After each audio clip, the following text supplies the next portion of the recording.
Assalamualaikum warahmatullahi wabarakatuh. Alhamdulillahirrahmanirrahim. Wa binasta'inu ala umuri dunya waddin.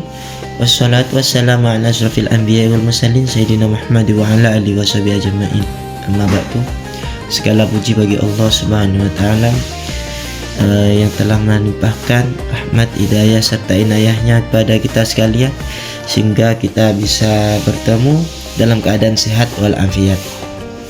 Kedua kalinya salawat berserta salam semoga tercurah limpahkan kehadiran kita Nabi besar Muhammad Sallallahu Alaihi Wasallam beserta keluarga, sahabat dan seluruh umatnya hingga akhir zaman.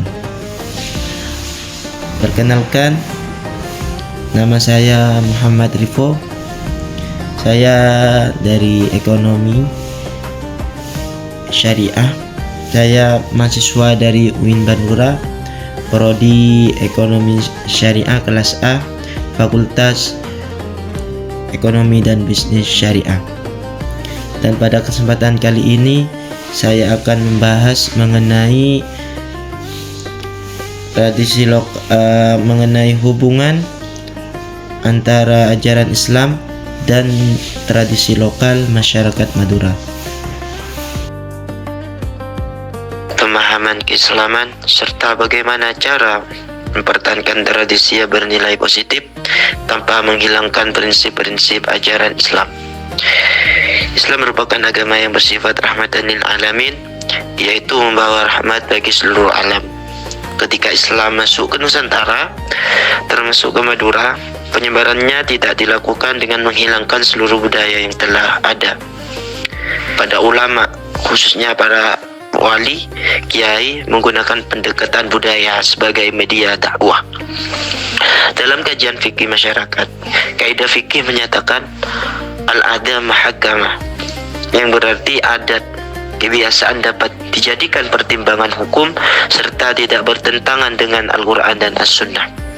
Di Madura, terdapat berbagai tradisi yang masih dilestarikan, seperti tahlilan, selamatan, pengajian umum, serta gotong royong serta penghormatan kepada orang tua dan kiai.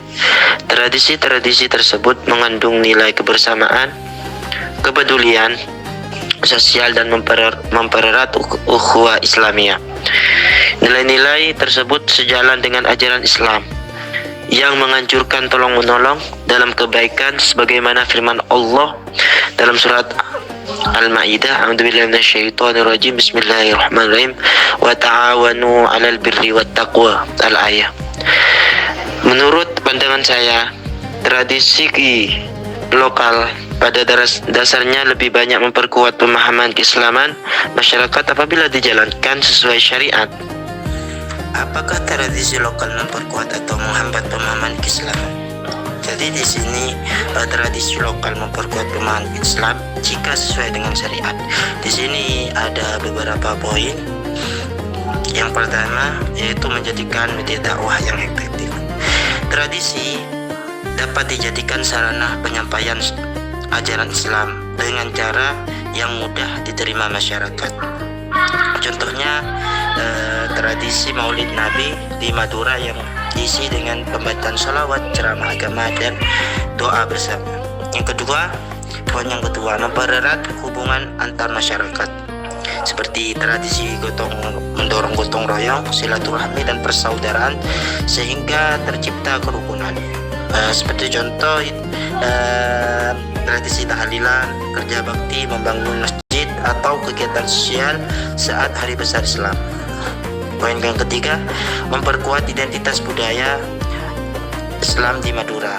Budaya lokal yang bernilai Islam menjadi ciri khas masyarakat Madura tanpa menghilangkan ajaran Islam. Contohnya itu seperti pengajian, hadroh rabana atau tradisi pesantren yang sudah menyatu dengan kehidupan masyarakat Madura. Poin yang keempat, menanamkan akhlak dan kepedulian sosial kepada generasi muda. Mempertahankan tradisi yang bernilai positif di sini banyak juga mengandung beberapa poin, yaitu Pertama, menjadikan Al-Quran dan Sunnah sebagai pedoman utama yang menilai suatu tradisi. Artinya setiap tradisi harus diukur berdasarkan ajaran Al-Quran dan Sunnah Nabi Muhammad SAW. Jika tradisi mengandung nilai kebaikan dan tidak bertentangan dengan syariat, maka tradisi tersebut boleh dipertahankan. Sebaliknya, jika mengandung unsur syirik, kemusyrikan atau kemaksiatan harus ditinggalkan. Contoh, tradisi sedekah kepada fakir miskin boleh dilestarikan karena dianjurkan dalam Islam. Dua, melibatkan ulama pada tokoh masyarakat dalam membimbing masyarakat. Ulama memahami hukum Islam, sedangkan tokoh adat memahami budaya masyarakat. Kerjasama keduanya sangat penting agar tradisi tetap lestari tanpa melanggar syariat. Contoh, sebelum mengadakan acara adat, panitia berkonsultasi dengan ulama agar rangkaian acara diisi doa, pengajian atau kegiatan yang sesuai dengan ajaran Islam. Dan yang ketiga, itu memberikan pendidikan agama kepada generasi muda agar mampu memilah tradisi sesuai syariat. Generasi muda perlu dibekali ilmu agama sehingga dapat membedakan tradisi yang baik dan yang bertentangan dengan Islam. Dan begitu, budaya positif tetap terjaga sedangkan budaya yang menyimpang dapat ditinggalkan. Seperti contoh di sekolah atau pesantren diajarkan bahwa tradisi gotong royong, menghormati orang tua dan bersedekah adalah budaya yang sejalan dengan ajaran Islam. Yang keempat, menjadikan budaya sebagai sarana dakwah dan kreatif membangun. Budaya dapat dijadikan media untuk menyampaikan pesan-pesan Islam sehingga dakwah lebih mudah diterima oleh masyarakat tanpa memiliki nilai budaya lokal. Contoh, mengadakan festival Islami yang menampilkan hadrah salawat atau seni budaya Madura yang berisi nasihat dan keagamaan. Itu yang lumrah memang terjadi di Madura kita. Contohnya tradisi yang memang tetap dipertahankan oleh masyarakat Madura tersebut.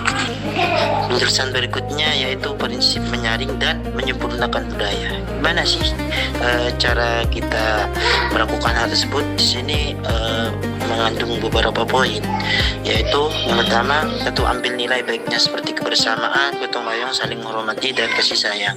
Dua, tinggalkan budaya dan yang bertentangan dan akidah dan syariat seperti syirik, tahayul atau khurafat yang memang dilarang oleh agama itu sendiri. Dan juga justrunya kita harus mencegah untuk menjalankan tradisi lokal kemasyarakatan di Madura ini dengan tidak melakukan hal tersebut. Memperbaiki sesuai tradisi, perbaiki dan sesuaikan tradisi yang masih bisa diarahkan agar sesuai dengan nilai Islam. Lestari budaya yang baik sebagai identitas budaya Islam yang moderat, damai, rahmatan lil alamin dan bermanfaat bagi masyarakat. Adaptasi tradisi sesuai syariat seperti tahlilan. Apa itu? Kenapa kita melakukan tahlilan? Seperti bagaimana tradisi tahlilan tersebut? Tahlilan diarahkan sebagai kegiatan membaca doa, zikir, dan mengingat Allah, bukan mengandung keyakinan yang bertentangan dengan syariat. Dua, keselamatan justrunya tetap ada di masyarakat lokal Madura itu tetap dipertahankan. Apa isi dari keselamatan tersebut?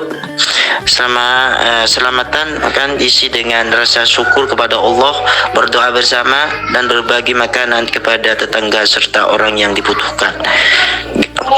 Tiga, pengajian kampung. Tidak hanya